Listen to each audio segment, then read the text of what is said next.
Let's make a quick, juicy 20-minute jollof rice. I'm telling you now, if you make this recipe, you don't want to miss out. It's too good. And here we have some grilled turkey on the side. Delicious. Guys, tune in so you know how to make this. Let's go. First, we fry all the vegetables you need. Right now I have peppers, bell pepper, onion, spring onion, all of that. If you want, you can add your own mix as well. Then we fried the onions. We have some diced onion with some bay leaf, and we just mix it. We have oil. Then we put in some tomato passata, and we fried that for 5 minutes. I stir it, as you can see, with the spatula spoon. Just stirring it, letting it cook.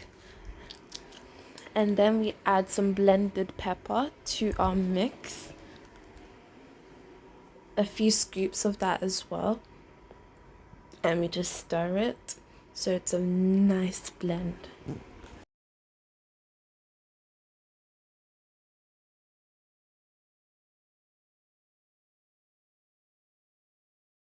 Afterwards, we take our spices and we put that in, and we also stir that.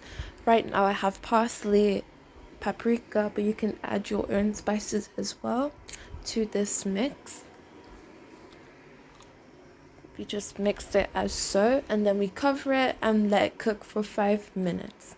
After we let it cook for 5 minutes, we add the thoroughly cleaned rice. Make sure you clean your rice, everyone. And then we add some meat broth as well, and then we cook on slow heat for about 5 to 15 minutes. And as you can see, we have finished cooking the jollof rice, and I'm just stirring it. Ooh, that looks yummy.